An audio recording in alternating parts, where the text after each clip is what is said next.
This episode is brought to you by America's Rehab Campus. Get on the road to recovery with the best rehab in beautiful Arizona. Dial 1-833-272-7342. That's 1-833-ARC-REHAB.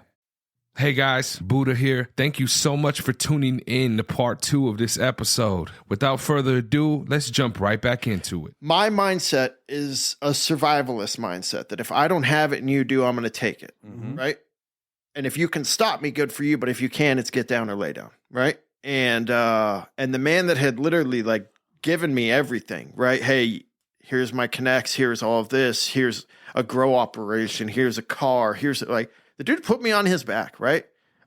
We broke into his house and stole every last thing that he had while he was going to pick up. I mean, everything he had, right? Like Xbox. If it wasn't tied down, it was gone. Wow. And yeah, it's unfortunate. Him and I got to speak a few times before he passed away, but it was never like a full amends that I was able to make to him, you know? In the time, it was like, oh, well, chalk it up to the game. This is what happens, you know? But that type of betrayal from somebody that has been that close to you is never expected, right? And it hurts.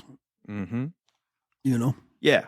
And right, I mean, it goes all the way through history, right? Look at Julius Caesar and you too, Brutus, right? Yeah. Like his best friend stabbed him in the back. So Jesus himself, dude. yeah. And Dustin and I moved in together. We were, you know, I'd like to say we were selling drugs. We weren't. We were maintaining, right? Like messing our re-up every week. We were doing enough that we could get high for free, right? With a lot of nefarious characters coming around. You talk about the live-in kids that show up to get high one day with their stinky feet and they don't ever leave. Yeah. You know what I mean? Like it's not a good, glorious, glamorous lifestyle to brag about. It's just my experience and what really happened. It was it was pretty much like a low level like crack house. You know what I mean? It was just dirty. You know what I mean? But shout out to that crack house because it kept us off the street, right? Like, thank God to Dustin's parents who owned the house outright and allowed us to continue to live there, right? Yeah. And again, it was like the last of the weed that I had. Actually, no, it wasn't. It was the last of the weed that we had from the house that we had robbed everything from. My old buddy. And Dustin and I go to drop it off, right? We're both withdrawing, like whatever. And we get set up on a controlled buy. And I got priors, Dustin doesn't, right? We get set up, we get arrested, we go to jail, and we're both sitting in the tank. We both go to court, and I hear the words own recognizance, and Dustin goes up before me, right? And I'm like, oh, tight, we're getting out, right?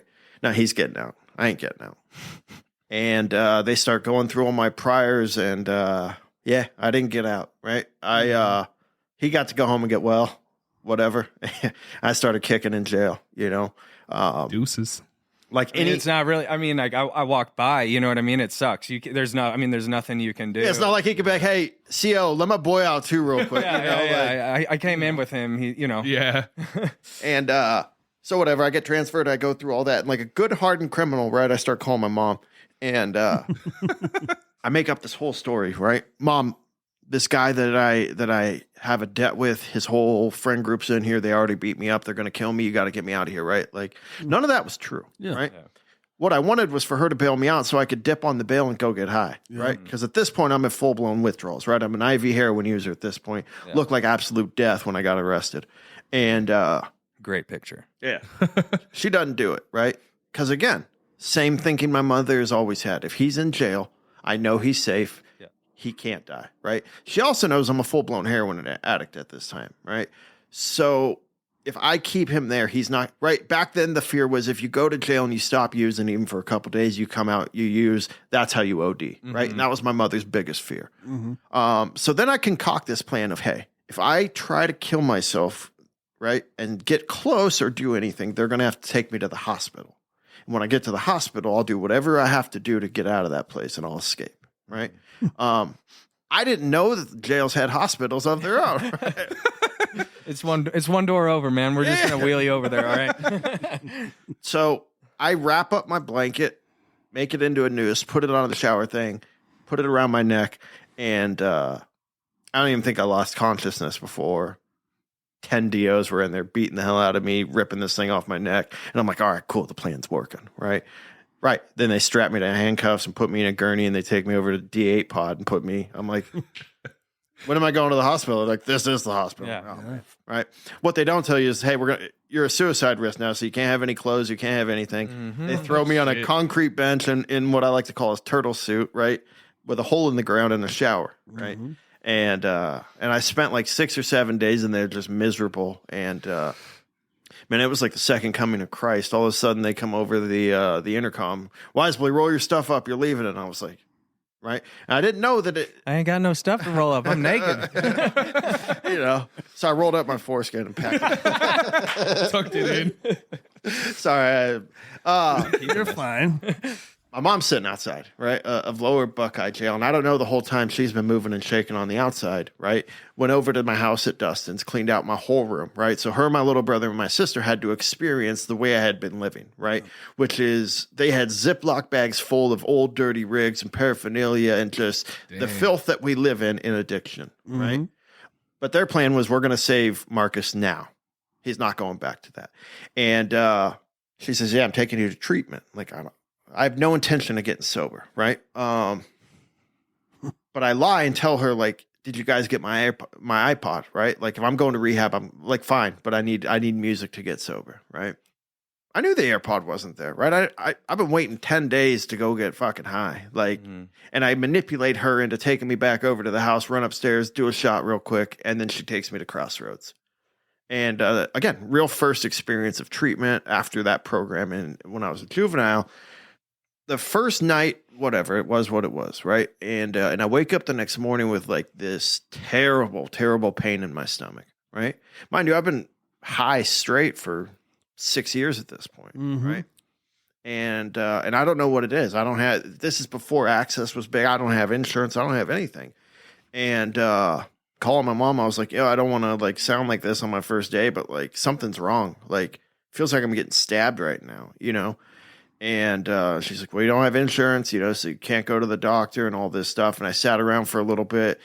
And then I got them to agree to let me to go to the doctor, right? But like, I'm not going to your doctor. I'm going to my doctor.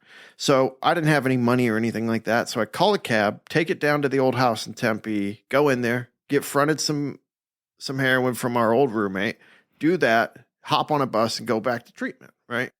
And I get back and they're like, your stomach still hurt. Nah, man, I'm good, And a couple hours later, they call me in and they say, hey, look, like, you just get honest with us and we'll let you stay. Honesty is not in my vocabulary, right?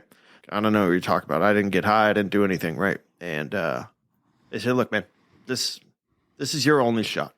Be serious. Be honest. Tell us you left and got high and we'll let you stay. And again, right, the rat analogy, right? Better judgment, whatever you want to call it, that I submitted and said, all right, I left and went and got loaded, right? That pain in my stomach was real, right? I didn't know what it was, and I wouldn't find out for a couple more months. Again, this is July 2014, I believe, and that's what I do. I end up buying into this program. Something about having a community of people there with me, it sunk in a little bit, right? I wasn't all the way bought in because Dustin was still coming to pick me up here and there, and we'd go and get high, and I'd go back to treatment and act as if, right? I'm really good at playing that part. Great at acting as if, right? You put me in a controlled, structured treatment environment, I'll be the best client you've ever seen, right? And it's all a facade. And played that part so well that they made me a staff member, right? How long were you in the program before they made you a staff member? 4.5 months. 4.5 months. 127 days is what the program used to be. Nice. Completed all of it. It's not very much time at all either. Especially if you're using during it. Yeah. But the thing is my experience too, and not to cut into it, is just being around it and hearing it all the time. I might not be ready yet, but when you become ready, all that shit that you retain in your head, that information, the stuff, hey, that's why I act the way I do. All those things just intensify it even more. So it's not like, hey, he wasn't, Marcus was gaining a wealth of knowledge. Knowledge, that's a big word. Oh, yeah. Those 4.5 months. 2 syllables. So it's like, hey, I get it. I relate to that. They talk about the seed being planted, right? Yeah. And that's all cerebral, right? And then you fuck same the thing seed. with image marketing or anything like that.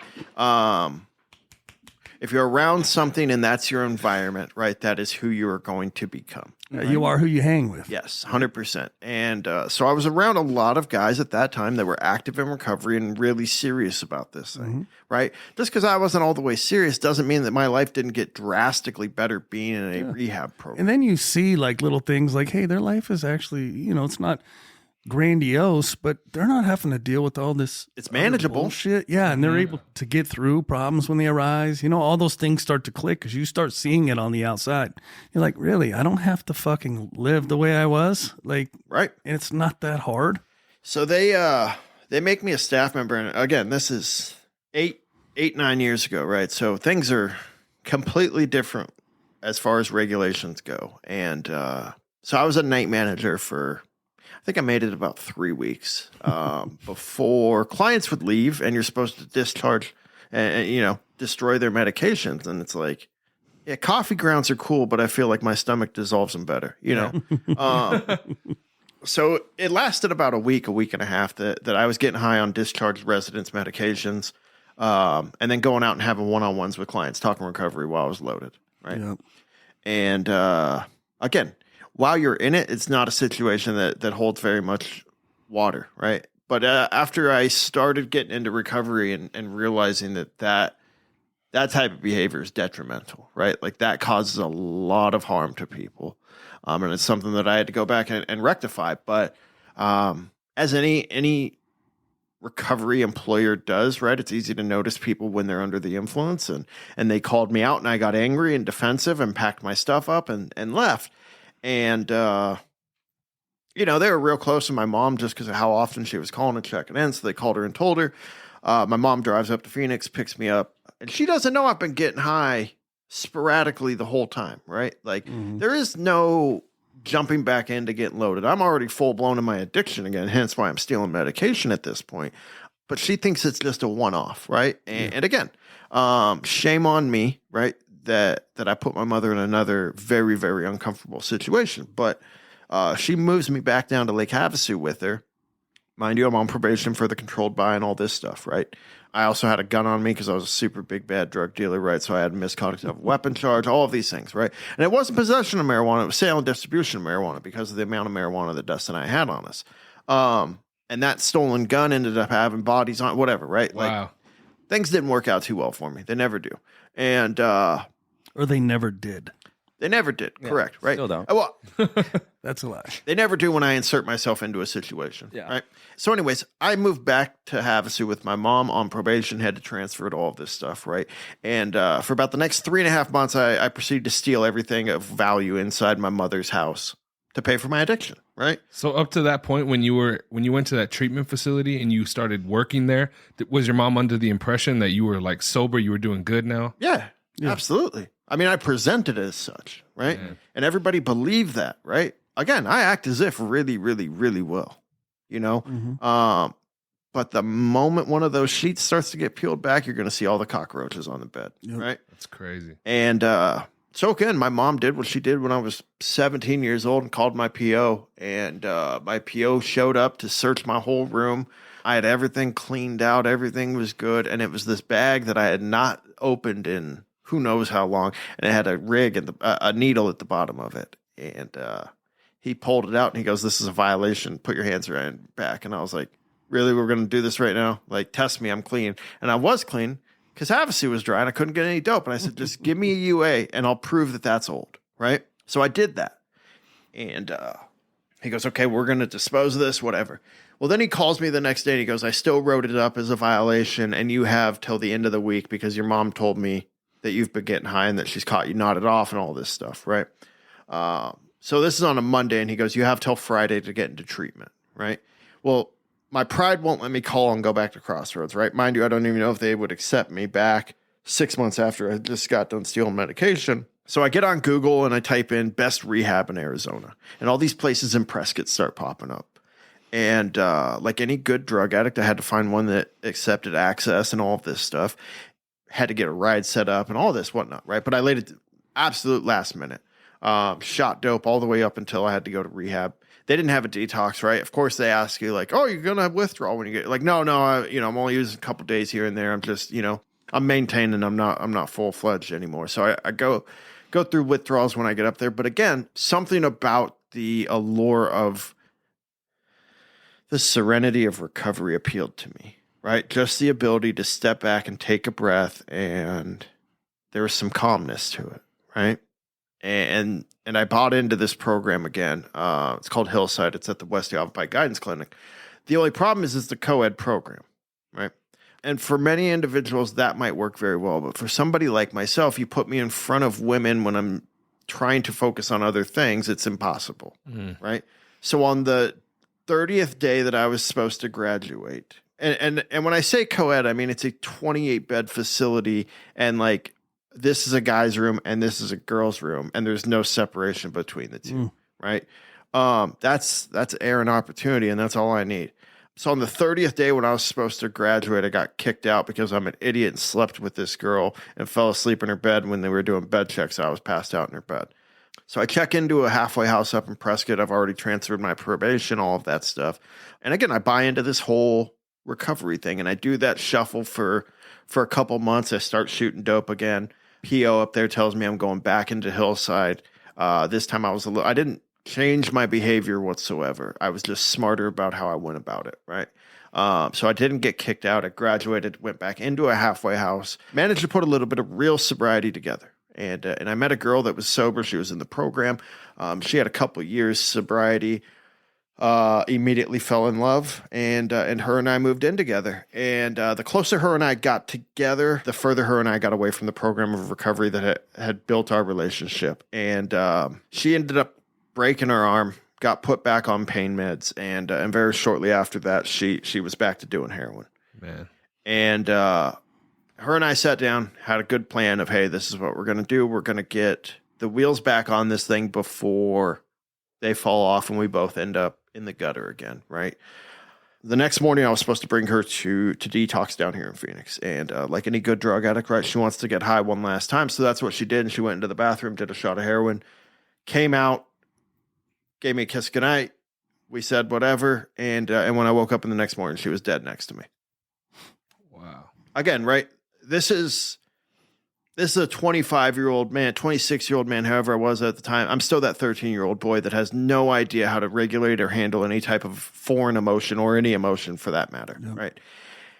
Especially not the loss of my fiance at this point, right? Like, so I did two things. I went in the bathroom and shot the rest of the heroin she had just died off of. Then I called her mother to tell her what happened. And her mom said, fuck you, I wish it was you, and hung up on me, right? That's the last time I ever spoke to her mother. I then went off for the next 2.5 weeks, actively trying to kill myself again, right? Trying to shoot as much heroin as possible so that I would die. That is the only viable solution at this point. I don't know how to deal with any type of pain like that, especially of that magnitude, right? I do OD multiple times, and the last time I OD'd, I wake up in the hospital. A couple days after, and I'm handcuffed to the bed. Mind you, I'm still on probation from the charge that Dustin and I had picked up because I can't get right, so I can't ever get off probation. They just keep reinstating me, right? So this 3-year probation term has turned into 6 years or whatever it ended up being. And when I wake up and I'm handcuffed to the bed in the hospital, number one, I'm pissed off that I'm alive. Number two, my PO's standing right there. And she's got all of my paraphernalia, baggies, shoelaces, spoons, needles, a little bit of heroin, all on the bedside table. And the first thing she says to me is, I'm charging you with all of this, gathers it up and walks out, right? I don't care, right? Like my heart, mind, and soul is set on I'm killing myself. By any means necessary, when the opportunity presents itself, I'm out of this world. I don't know what her charges were. I don't know any of that. So I leave the hospital. I'm on probation, right? So they transport me directly to Yavapai County Jail. I go into a cell. A day later, I get my court card, and it's 23 new felonies on top of my already felony probation, right? And I'm happy. Man. And I say I'm happy because I'm 100% going to prison. And I know that when I get to prison, I can kill myself. I can't do it very well in county jail, right? I'm limited on my options. Prison, I got a plethora of availability to kill myself, whether it's OD, start shit with somebody and get shamed, whatever, right? Like, this is what I'm doing. So I have my first court appearance and I tell my lawyer, hey, I want to expedite my sentencing, right? I'm not telling him, hey, I want to go to prison so I can kill myself, right? Like I've learned my lesson on telling people that I want to kill myself, right? I just tell him, hey, I want to expedite my sentencing. I don't want trial. I don't want anything. I want to be sentenced today. And the dude looks at me like I got 3 heads. And I said, I want to go to prison, right? I just want this done and over with. I don't want to sit in county jail, right? He tells the judge that, and the judge stops and clears out the courtroom, right? Takes all the other inmates out of there. It's me, my lawyer, my probation officer, the prosecutor, and the judge, and the bailiff. And the judge looks at me, never met this man in my life, and he goes, Mr. Wesley, I'm sorry for what you've been through in the last few weeks, and you have my deepest condolences, right? Never met the man. But I immediately start crying, right? And I look the judge straight, and I tell him to go fuck himself, right? I don't want his sympathy. I don't know that man. Like, I look back on it now, not one of my brightest moments in my life, right? But again, Trying to expedite your servicer. You know, out of pain and fear and grief and loss, that is how I reacted. When in a moment of severe heartache, that man showed me some grace, and he didn't have to, right? And so anyways, after that, he kind of straightened up and, you know, tightened his tie and got down to business, right? The fun and games were over. He said, so you want to expedite your sentence? I said, yes, sir. Then he goes through his whole spiel of presumptive and all of that stuff, right? This is what you're facing. This is what you could do, yada, yada, yada, so on and so forth. And he says, I'm sentencing you to 6 months in county jail with mandatory treatment after, and you'll be placed on 4 years of standard probation in the county of Yavapai, right? Once again, here's somebody in my life messing with my plan, right? The only time in my life I've made a real concise decision that I'm killing myself, and this dude's interfering with it. And I said, I don't accept that. And he said, it wasn't for you to accept. This wasn't a plea agreement. This is your sentence. Good luck to you in your life. And he bangs his gavel and they take me out. And I'm upset, right? Like, then in a moment of clarity, I realize he's put me back on the street. Like, the exponential possibilities of killing myself went from about 30 to 3,000 not being in prison. Like, this is a good thing. And, but again, I still have this enormous weight on my shoulders that my fiance just died. And I'm dealing with all that. So I'd wake up every morning crying. And the only way that I know how to relieve any type of emotional pain is to create physical harm on somebody else. And that physical pain that I create and I force people to go through helps relieve this emotional pain. So that's how my day was. I'd wake up crying, start crap with somebody, fight them, go back to my cell, right? And I did that every day for about 2.5 months. And it's all I can refer to it is God, higher power, whatever, right? I didn't make a decision. I didn't do anything. I went to bed angry, pissed off at the world, not wanting to wake up the same way I had for the last 20 years. And that next morning I wake up and the most clear, singular thought was in my brain. And it was, we're going back to Crossroads, right? Not a decision I made. I just woke up and it was there. I called my mom and said, hey, I know you don't owe me anything. And I just need one last favor from you. She was reluctant to even hear what it was, right? Again, at this point, she cannot continue to invest all that she has. Yeah. Emotionally, financially, everything, physically, right? Mm-hmm. I've broken that woman time and time and time again and continued to take and take and take and take and then manipulate until I get back in good graces and continue the process. I said, I need you to call Joe, who used to be the director of Crossroads, and I need you to ask that man if he'll let me back in, right? Again, I didn't leave there on good terms, right? I was a staff member stealing medication from residents. Granted, a couple of years had passed, but still, if there was ever a do not admit list, I was sure I was on it. Yeah. And my mom said, okay. And my mom called that man, and that man said, you have him here the first day he's out of jail, and I'll take care of him. And, again, it wasn't a decision that I made. It was just how I woke up that morning. And I had convinced myself of two things.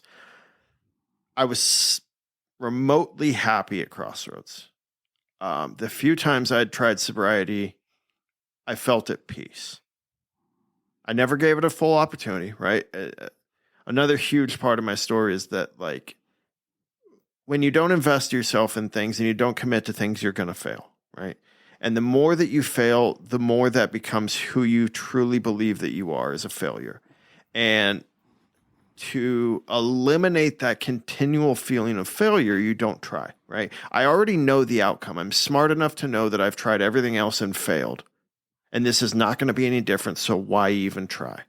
And that becomes your persona and your identity. Yeah. And I wanted to counteract that for the first time in my life and told myself, I'm going to give recovery every single thing that I have in my fiber and being and give sobriety one honest, real shot. And the day that I get as unhappy in sobriety that I was getting loaded, I will continue with my plan and kill myself. And I got to Crossroads, and it's God and fate, right? I believe that the people that you need the most will be placed in your life at the appropriate time. And I went through Crossroads Arcadia my first time, and I got there, and Joe, just kind of asked, like, dude, what have you been doing the last 2 years? And we went through that whole rundown of catching up of, a man that I attributed a lot of my sobriety and success to, and just going over everything. And he goes, hey, look, I don't have a bed at Crossroads Arcadia. I'm going to have to put you at Crossroads East. And I said, look, man, I'm here to do whatever it takes. Doesn't matter where you put me, right? In my head, I already knew it's 100 miles an hour from the gate. We're going hard, and whatever I can do to try and stay sober is what I'm going to do, right? So I walk into a new Crossroads, foreign experience, right? Probably had to get rid of some ego of, oh, hey, I used to work here, and I know Crossroads program, and all of that stuff that comes with somebody in the situation that I was in. And as I'm walking to the courtroom, who walks out but Dustin, right? And it's that very quick, like, what are you doing here? And he goes, oh, I work here. What are you doing here? Oh, I'm checking in, right? Yeah. And again, right? A lot of emotions going on at that point, right? I'm still dealing with my fiance, everything, right? I'm a complete mess. But in a moment that I needed a familiar face and somebody to just relieve some of that anxiety and tension that I was going through, this man was there. And he's been there every day, right? It's important not only in recovery but in life to have people in your corner that you can truly trust, right? Told a lot of stories about all the terrible things that I did to individuals that I claimed I loved, right? Yeah. And betrayed, and for some reason, him and I always had this agreement and this pact between each other that wasn't going to be him and I, right? And it never was, except for one time he stole a pool table from me and my brother, right? But he paid it back. How the fuck do you steal a pool table? So they left it over at my house, and it was like in the garage, and me just being the awesome drug addict, didn't have any money at one point, and was like, well, fuck it, it's been here for a few months. They're probably not gonna want it back. Like, it's just a pool table, And so I sold it on, and then like probably a week, not even like later, hey, we need to come pick up that pool table. Oh, well, the thing is, table. And technically it was my brother, so I'll say that he stole from my older brother, not me, right? But so that's what I did, man. I hit the ground running, and I got headfirst into recovery. And that's crazy. And to be honest with you, for that first year, I really held true to that promise that, like, these are my two options. I'm going to get sober or I'm killing myself. Mm. And I know it sounds morose and it's dark, but like that really propelled me to give everything that I had in recovery. Right. Going back to that initial thought when you woke up that morning and you just said to yourself, like, I need to go into recovery. I need to do something different. I know earlier in the podcast you said that you never had that internal dialogue that told you shouldn't be doing something. Do you feel that was the first time in your life that it was something bigger than yourself that was telling you that? Absolutely. And again, right, something that I completely ignored. Because it wasn't, I need to go to recovery. It was, I woke up, and as clear as you and I are speaking now, the words were going back to Crossroads. That's cool, man. And again, I'm not a religious person whatsoever. My mom's Catholic. My dad was Jewish. So completely conflicting ideologies. I was turned off from religion and spirituality and all that stuff from a very early age. But there's certain things that if you're not open-minded to, you're never going to recognize for what they truly are. And I recognize that for being something greater than myself. And again, right, something different I did too is I finally had the awareness of self that I told my mom the day before she took me there, right? So I think I got out on a Friday, And the way that it used to be is you just showed up at a facility and they did your intake there, and that intake process had changed. And her and I had a long talk, and I said, Mom, I need to do this on my own. And what that meant for me was me expressing remorse and apologies for what I had brought her through. But it was also me telling her that I have recognized that my whole family will never let me fail. They're not going to let me be homeless. They're going to badmouth me and name call and all this, but they ain't never letting me go without, right? Yeah. And that safety net is going to keep me loaded. Imagine how that sounded to your mom too. Like I'm gonna handle this. Like it must have been like, what? You know, who is this person that I'm talking to right now? Or scared that he's not going to fall through. Yeah. You know, Look at it right. a bunch of different ways. Yeah. Again, the amount of range of emotions that I've drugged my mother through time and time again, I can only imagine, right? And but I told her that because I knew if I knew that I had a safety net that I was never going to fully commit, right? For once in my life, I needed to know that if I was falling the whole way. Again, I didn't tell her my plan, like, hey, Mom, if this doesn't work out, I'm killing myself. No mother wants to hear that, right? Yep. She knows I've struggled with that since I was a boy, right? And again, it's not fair to express that, right? Telling your family or your parent that you're going to kill yourself, right, puts them in a state of helplessness that they have failed their child, right? And my mom's been through that too many times that it wasn't her burden to bear anymore, and that's what I was trying to get through to her. And yeah, I hit the ground running and did everything and more that they asked me. Again, so much so that they offered me a job, right? And but this time it wasn't. It was, hey, what can I give back to people, right? Yeah. How do I stay invested? And to be honest with you, I only took the job because I was scared shitless because I had nowhere else to go, right? Yeah. And I wasn't completely rooted in my recovery again, right? I knew that if I left and moved into a halfway house or on my own, that I was going to fall, and I needed to be right where I was. And again, I became a house manager and was washing dishes at night, and I didn't make very much money, but I had enough to pay my cell phone bill, my probation payments, and get a couple packs of smokes a week. And this is the same company, right? From before. Did they hold any of that against you? Not once. Not once. And yeah, that's what I did. And moved. You worked there for how long? 7 years after that point. Man. 6.5. And did all kinds of things for him, right? I did, yeah. I progressed pretty rapidly through that company. Moved to a different facility, different position, moved down to the corporate office, started doing admissions, did admissions with Dustin for a couple of years. He moved out of that department. I stayed in. I moved over to I started a UR department. I ran that for a year, became the admissions director of that company, and moved all the way up into an operations manager role. And throughout that time, it was...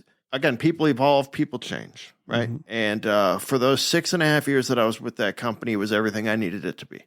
And when it wasn't, recovery's offered me a lot, and it's offered me the ability to be self-aware and to analyze things correctly and be pragmatic about what's really going on and what I'm looking at. And I understood myself enough that when it was time for me to go, it was time for me to go. And it was nothing bad on either side. It was just that I needed a change.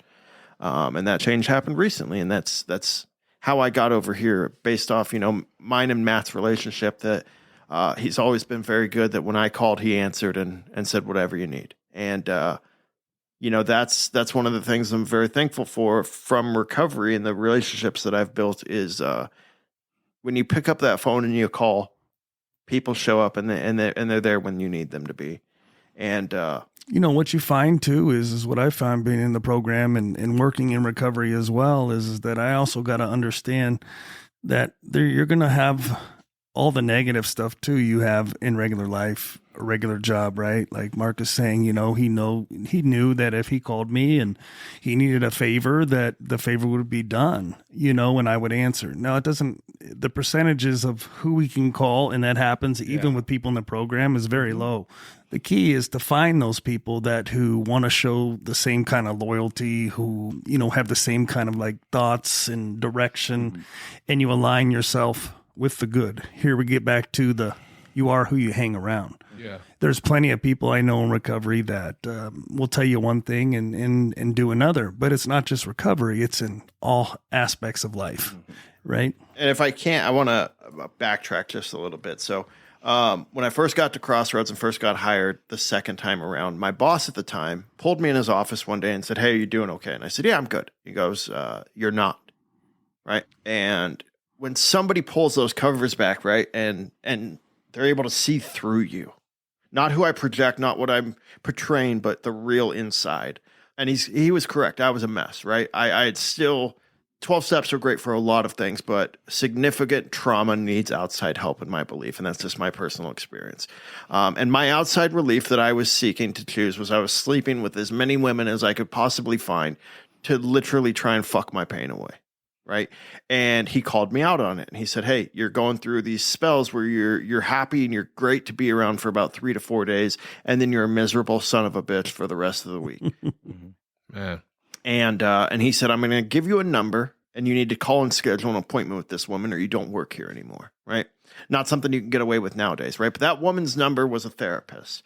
And I blew him off like I do a lot of people. And finally I scheduled an appointment with this woman and I met with her for 3 days for the next 9 months. And that woman was also a huge pillar in my recovery efforts because not only was I able to work through the trauma of losing my fiance to an overdose and waking up and finding her, but being molested and running through all of these false beliefs that I had about what love was and what a healthy relationship was and realizing that how big of a stronghold my parents' divorce at the age of 11 or 13, whenever it was, still held on me. And my conception of what status was in a relationship. All of these things needed to be unwound and relearned, right? And this woman was able to take the time and work me through all that and made me comfortable to find somebody that I could genuinely love, right? Because that woman allowed me to start loving myself and forgive myself, right? And love is really rooted in being able to forgive yourself. And until you can do that, you have no shot.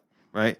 Once you forgive yourself, then it has opened up the pathway for you to to grow again. Right. Develop self-worth and self-esteem and all of these things. And so I started dating a woman who had a kid. Right. And again, we talk about lines in the sand. This was my line in the sand. I'm never going to get involved with a woman with a kid. Right. Because I don't want that baggage. Right. Yeah. Like, don't worry about the years of heroin abuse and incarceration and all the baggage I'm bringing, right? But you better not have no kid. Yeah. That's funny. Right. And didn't matter, right? Well, it did, but I was very apprehensive about us moving forward, right? It was cool.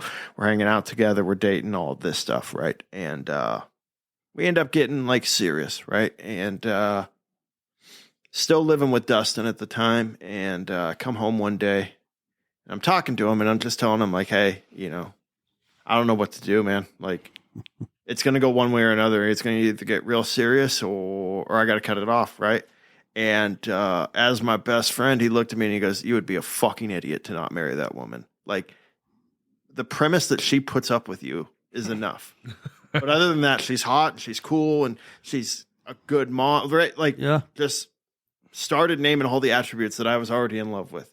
I said, "All right, you're right. Well, on that note, I'm going to be moving out in a couple weeks then because her and I are moving in together." I was about to say, get out of my house.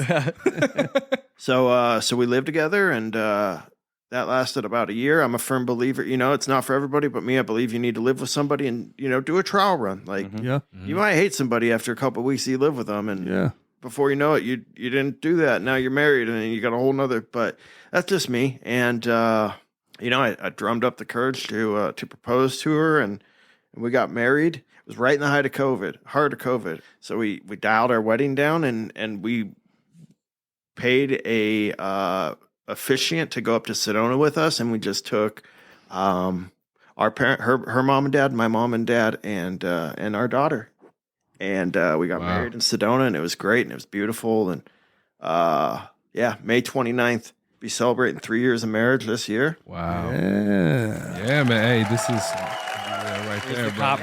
Where's the siren?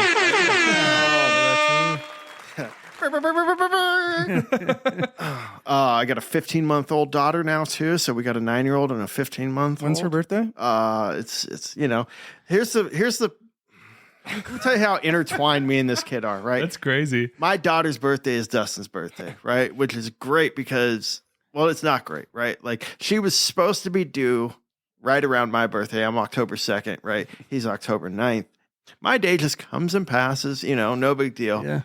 And the day before, he texts me and goes, haha, dude, your daughter's going to be born tomorrow. You ready? And I'm like, yeah, let's hope not. Right? That's crazy. And I'm out doing yard work, and sure enough, my wife comes out. She goes, hey, my water just broke. Right? Cool thing is, I don't ever have to buy this motherfucker a present for the rest of his life. You know what I mean? Like, hey, I gave you a niece. Like, that's all you're getting, And That's cool. Yeah, man, we bought a house together. Like, I have a real established life as the direct result of the changes that I made as a human being. Wow, that's awesome, man. Yeah. But again, Matt, like you said, right? Like, I got sober and things got better, but it doesn't mean that anything got easier, and it doesn't mean that life got less intense, right? I just have better tools to deal with the things that I encounter on a day-to-day basis, Yeah. And when we finally figure out to not make it harder for ourselves than it already is, right? Making those decisions that, hey, why am I going to make it tougher on myself when I know, hey, I can go this way? And Well, 99% of the time I've learned to, right? That like, if you're just, we always, I'll just be honest and upfront, and things will handle themselves, right? Unless it's with my kids and their toys or Santa Claus or something, right? Like, I'm lying through my teeth until they find and out. that's what I always don't understand. I talked to my dad the other day during the holidays, and I'm like, you know what? I'm like, this all started early on. You guys fucking lying about Santa Claus and the Easter Bunny and the Tooth Fairy. Like, you taught me how to lie. I fucking narrowed it down. You might be onto something. You man. know? I just broadened the horizon, dude. Now I can lie about more things And my than dad's just like- fictional holiday people. He's like, grow up. How serious? 47, grow up. But yeah, so for our 2-year anniversary, Shouldn't you be at right, work? me and my wife, we booked a nice anniversary trip, and we went to San Francisco last year, right? And the problem is that in January last year, my dad got diagnosed with stage 4 cancer. Sorry to hear that, bro. Yep. Yeah, it was tough, right? But again, I was sober, and I was present, and I was picking him up and taking him to the VA, and building his bed and his shower chairs, and I was there, right? I got to be there. So my dad, something happened. He ended up going back into the hospital. Middle of May, was there for 10 days, I think, and they released him right back home. We were scheduled to leave on Friday, and I remember looking at my wife on a Monday night. We were having dinner with our daughters, and I said, "Hey, we got to get over and see my dad before we go." And she's like, "Everything good?" I said, "Yeah, I just have this fucking feeling he's gonna die while we're gone." Right? I don't know if I put that in the universe. I don't know what it was. Right? But so whatever. My dad was awake and he was alive and breathing, and took my girls over to see him and get to watch my father smile. My selfishness, right? All attention's got to be on me, right? And I get that from that motherfucker, because we're enjoying our anniversary, and on the day of my anniversary, I get a phone call from my mom that my dad had fallen asleep and he wasn't waking up, right? And I sat outside our hotel in San Francisco, chain smoking cigarettes. I think I burned through like a pack and a half. But right, mine and my dad's thing was Frank Sinatra, right? It was always our go-to, and I had my sister put me on FaceTime, and I just got to sit there and listen to. My brother put Frank Sinatra on in the background, and I chain smoked cigarettes because my dad hated it. Right, hated that I smoked cigarettes. And I said goodbye to my father over FaceTime. One of the hardest things I ever had to go through, and there's still a lot of regret that I didn't get on the plane the day before when my mom first called me, and get to hold my dad's hand, but. It also wasn't fair to interrupt the experience of mine and my wife celebrating our wedding anniversary that my father got to stand next to me during to go home and see him. And again, when I saw him on Thursday and I had said, "Dad, do you want us to cancel a trip?" His words were absolutely not. You go have fun with your family. Go build new memories, right? Man. Yeah, shit ain't easy. You know what I mean? My wife, bless her heart, right? She bought me a wind chime that's got my dad's name and like some sweet thing on there. But the end of it, down at the bottom, says, "When I ring, think of me," right? So I'll be out cooking a steak, right, man? Like, God bless her, but God, does she give me gifts at like the worst time? We'll have like family over or something. She's like, "Oh yeah, I got you this too," and I'm like, "Cool." Now I'm crying on the couch and I look like whatever, right? But here's the difference between 13-year-old Marcus and 33-year-old Marcus is I don't mind crying anymore, right? And a buddy of my brother's told me somebody dies twice, right? They die their initial death when they leave the present world, and they die again when when you stop remembering and telling stories about them, right? True. And if I'm crying about my father, it means that I'm thinking about how much he meant to me, right? So there's times that I'll be out on my back porch cooking a steak, and the wind chime starts going, and I start crying, and my wife comes out, and she's like, "You okay?" I'm like, "Yeah, just talking to my dad, but it's all good," right? Yeah. Because the man that I am today is exactly who my father wanted me to be, right? Yep. He got to watch me turn my life around. He got to watch me get married. He got to watch me buy a house, pay off a car, get off probation, all of girls. these things. Yeah. Become a stepfather, step into that role, have a grandchild of his own from me, right? He got to watch all of it. So what I did will never be in vain because my dad got to walk side by side with me. Yeah. You know? That's some awesome stuff. Man, Yeah. that's an amazing Great story. stuff, Marcus. Thinking about that, just kind of tying everything together with your story, I just think like, thank God, imagine had that opportunity of you changing your life and you listening to that voice for the first time. Like, I feel like once you finally listen to that voice, it becomes a lot easier because you realize that every time you listen to that voice, it's actually better for you, So like, imagine had you stayed in your addiction and stayed being selfish, like the amount of regret. I think that's a beautiful part of your story to hear that you were able to you reached the end of that book. Like, your dad lived his life, but you guys were able to come together and feel that bit, at least that little bit of wholeness inside. Of course, he's gone, it's not, there's always going to be that hole there, but at least he got to see that and you knew that he was proud of you. Right. So life's a book, right? And I got some really, really dark, shitty chapters in my book, right? But mixed in with those and following those, I got some really, really great chapters, and my dad's a part of every single one of them, right? There was never a day that I couldn't call that man, and didn't matter. My dad lived in Rocky Point for a lot of years too, right? And it didn't matter. He would, like when I was down and out, like struggling, strung out, no money, he would order takeout food to have it delivered so that he knew that his son wasn't going to go without. You know what I mean? Yep. And yeah, I can continue to build and fill more chapters of that book and continue to honor his memory by being the man that he wants me to be. And the crazy thing is, and I say this all the time, it's like, people ask about all those bad things you did and all the shit things, do you regret? Of course I regret them, but I would never change them because along with all the good things that I have done and accomplished and I need those things that I did to be a part of my life because it puts you in the spot where you're sitting at right this second. I Absolutely. say it all the time. And I go through times where I'm just like, if I could have just not done this or do that, but then I look and it's like, hey, I'm where I'm supposed to be and I'm content. I love my wife. I love my kids. Everybody gets to see who the real person I was born to be is, like you said, right? And, they don't really look at all that bad shit. The person that's sitting and looking at all that bad shit is me still. They view it as like, hey, Dad, you were great. You're still a great dad and all this. And I look at myself as like, I was a very absentee father and I wasn't there. And I have these guilt and this shame. But if you ask him, it's like, Dad, you're the fucking greatest. And I wish I could think about myself all the time. Right. But moral of the story is, hey, all those things put together who's Matt? Matt's this guy who's sitting here today. And I wouldn't have him if any of those things were different. Some of the good, some of the bad, whatever. You just have to be humble enough to accept it.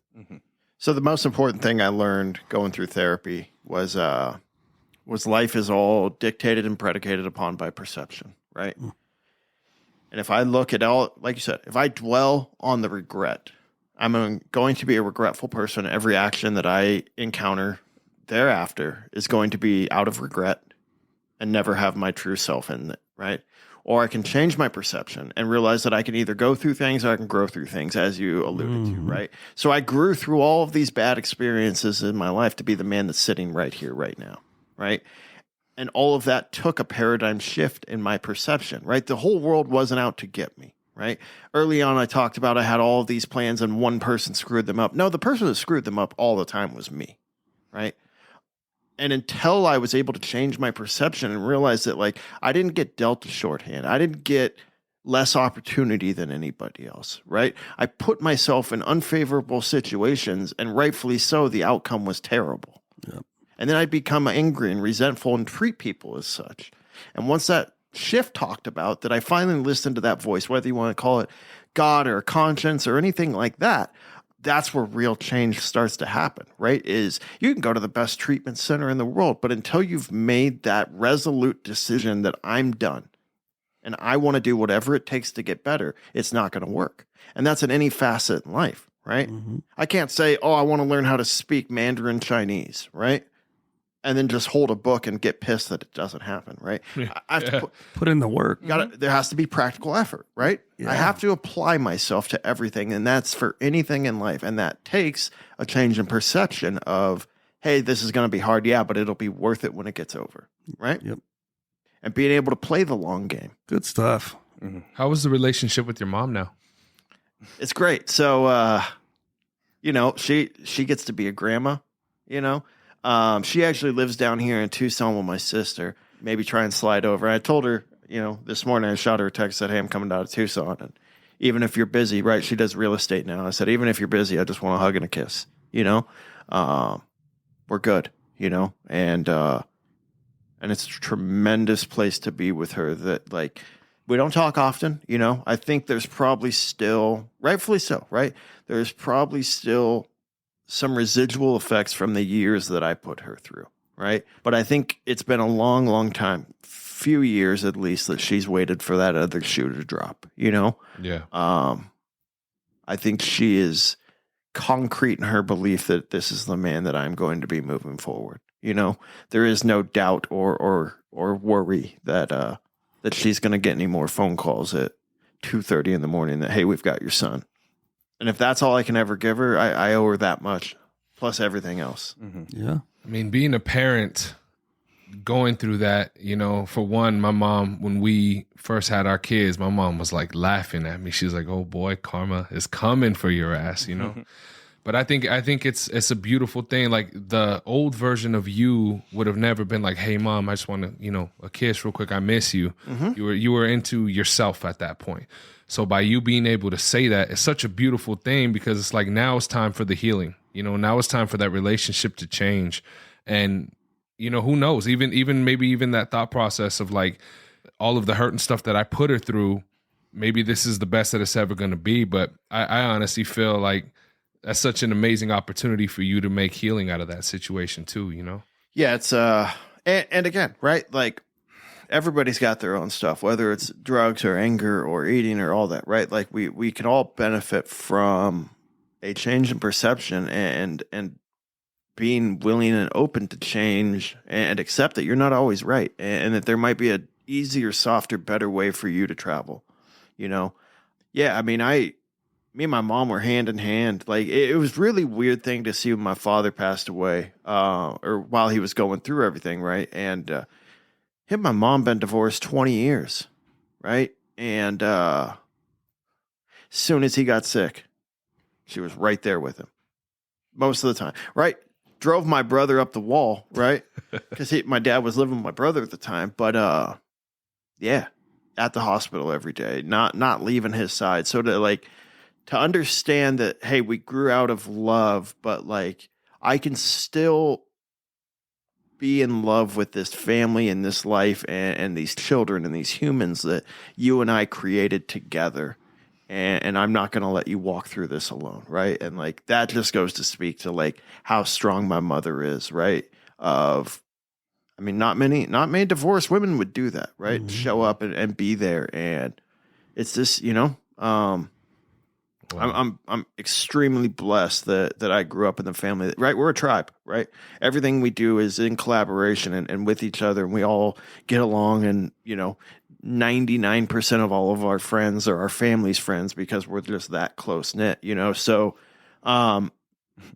getting sober allowed myself to restore order to that tribe, you know, in my own way, and provide some stability in a lot of, you know, tumultuous situations that we went through. So It's really something, some of those things I didn't know about you, you know, and I've known you for quite a few years. It just goes to show, like, everyone has all these different types of things that they went through, and you know, it's just a different way of looking at people. You know, I've never seen you get emotional before when talking about your dad. You know, I relate.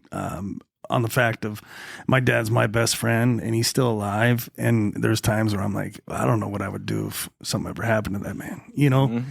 And it's good stuff. And I'm excited to have Marcus here. I've been recruiting him for quite a while, you know, and I'm extremely excited because he has a lot to offer our clients and other staff members, including myself, of knowledge and friendship and other things like that. So, I mean, welcome on board, Marcus. And, Yes, sir. I'm looking forward to, you know, you overshadowing Dustin's work because, you know, he lags here and there. It's got to be checked. Dustin kills it too, but no, it's exciting. I've taught him everything he knows, dude. I've been his boss. Very exciting because, you know, when you find those types of people, like I said earlier, I'm not a very people person, even though I work in a people industry. I get it. And yet, you know, you've come out on the boat and you've been around and you hear, it's funny because it's funny, but it's not. But yet, if I open myself up to like hearing and listening and helping, like I 98% of the time am, things work out great and I feel so much better. So, but I just wanted to throw that out there. I'm excited to have you here, and I think that we're going to be beneficial to just having you on board. So, welcome aboard, Marcus, and thanks for coming in and sharing your story. Yeah, absolutely. Yeah, man. Thank you, brother. How did you guys meet, by the way? We played softball. And then when I gave the Crossroads account over to Tony, I have a relationship with Joe, who was Marcus's boss. We started doing like bowling night. Like we would detox people from Crossroads and get them back to their facility, right? And a lot of places will say, hey, we'll do this for you. And the only reason Crossroads had never done that before, the only reason they did is because Joe knew what type of person I was. So after we started doing these things for Crossroads, kind of having a partnership, you know, they know if they sent somebody on our bus down here to Tucson, they would get people back. Anyways, Tony he started going out on the outreach, and so we started doing these bowling nights, and that's where I met Dustin. Well, I met him at softball before, but he said, it's like they'd see Shetler and be like, hey, he's kind of an asshole. He's just real quiet. It doesn't look like he wants people talking to him, you know, and that's really not me once you get to know me. Yeah. You know what I mean? And that's the funny thing, but I think that's the demeanor I want to put out so I don't get approached, and that's not the way to do it. But, you know, so we met, and you just know, just like he said, you know, I met him and Dustin, and you just know, hey, this is the type of person that you can pretty quickly see in someone, you know, that's like that, you know, if they start to get sketch, or you can just pick up on certain things. So yeah, I mean, like, it's crazy. Like, you know, you say you don't have a lot of friends, and like, or people talk about, you don't want these, you know, no, man, like, I'm good with the, you know, acquaintances that I see. I have a people that I can count on my fist that I will, you know, like Marcus said, you know, I can call and they'll pick up, you know, or they'll call me right back. I can confide in them and I can tell them what's going on. I can tell them, ask for advice, and, you know, you can get it, you know, with no holding back. You know, you just get an honest outside perspective. No judgment. Nope. No trying to give bad, you know, advice. Maybe a couple name calling, you know, like, you're being listen here, you little bitch. Stop. Like, you know, what's going on? At least you get the honesty, right? Exactly. And there's no hard feelings. You know, you're going to get a straight answer from Marcus, from Dustin, you know, and it's just like you. Those are the things. Go ahead, Marcus. Developing relationships that, as Dustin said, right, that like you can spot right off the rip if somebody's got a good moral value to them, right? And that integrity in any facet of your life is going to come through, right? And once you're able to spot that style of integrity, it's hard to not want to associate with. Mm-hmm. And whether that's in a professional or personal capacity, it's always going to develop further. Yeah. And I think that's really what happened with Matt and I. Was we had a professional relationship that was rooted in integrity, and we're going to do what we say when we do, right? And that developed into a personal relationship of the same caliber. That, hey, I'm going to be where I am, and this is who I am. And you know, again, stark contrast from the gentleman I told you about 10 years ago that was peeling everybody back at our gym class. You know what I mean? Yeah. It's all about that, who you want to be in the foxhole with. You know, do you want loyalty, or do you want to be, all right, yeah, we're in this foxhole, and then you turn your head one way and you look back and they're running out to leave you. The people that I have in my life today are people that, you know, we could be getting shelled and bombed, and I know I'm going to turn and look, they're still going to be there, I'm still going to be there, and we're probably going to be laughing and making jokes. Shitting our pants. Oh, yeah. I just shit myself. Me too. Only happened a couple times. But it's just a very, you know, I mean, going through life when we were younger, it's like, oh, I'm friends with everybody and all this stuff. And as you go through life, you get people are unloyal. People talk shit behind your back instead of telling you to your face.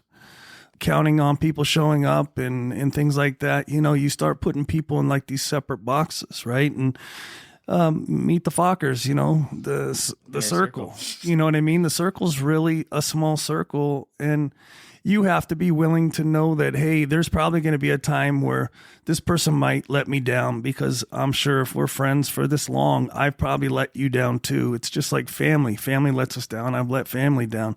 You don't kick them for something as minute as that. You know you can get through whatever happened and know that, hey, it has nothing to do with loyalty. It has nothing to do with honesty.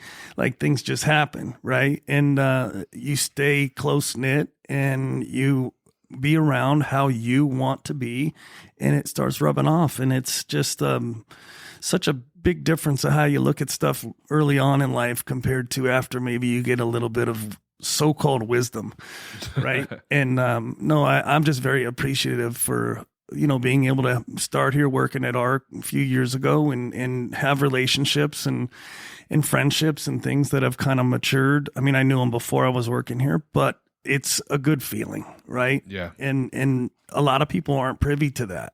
There's a lot of people that don't have friendships and things with no attachments, right? Because it's always, what can this person do for me?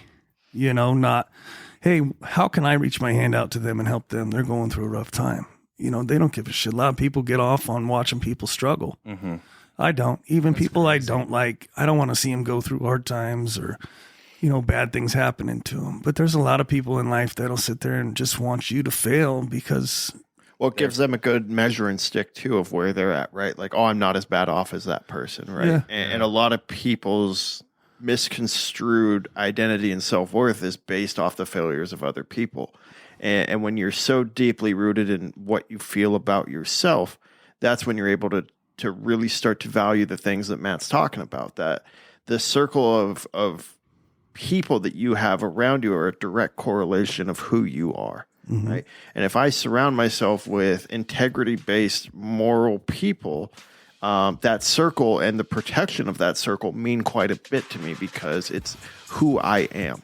Yeah. You know, and I don't want to give that up, and it means the world to me. So I'm gonna die fighting for it.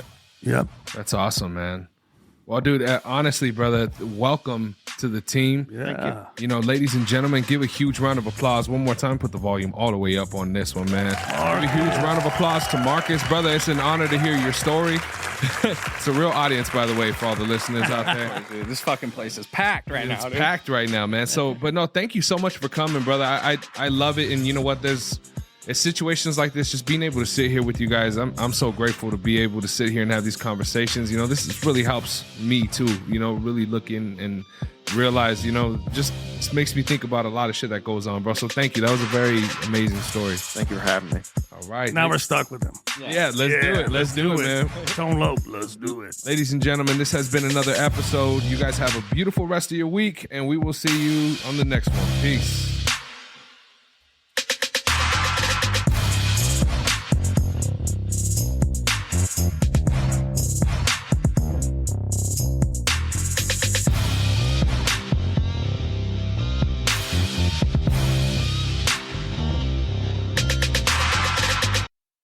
What's going on, everybody? This is Buddha from the ARCast, and I just wanted to thank you for checking out this week's episode. It means a lot, and if you could share it with a friend or a loved one, somebody you need in recovery, or maybe somebody who just needs that little bit of extra positivity in their life, we'd greatly appreciate it. If you would like to join us here on the ARCast, either in the studio live or online, hit us up. The links are down in the show notes of this episode, and on there, you can find direct links to our main website here at Americas Rehab Campus and all of our social media platforms. Follow us. We keep the posts positive and motivational, focused on recovery, health, and wellness. As you know, in this modern day and age, we need as much love as possible, y'all. And as always, if you or somebody you know is in need of substance abuse treatment, please don't hesitate to give us a call. We're open 24 hours a day, and our direct phone number is 1-833-272-7342. Once again, that phone number is 1-833-272-7342. I hope you all have a beautiful rest of your day. Much love and God bless. Peace.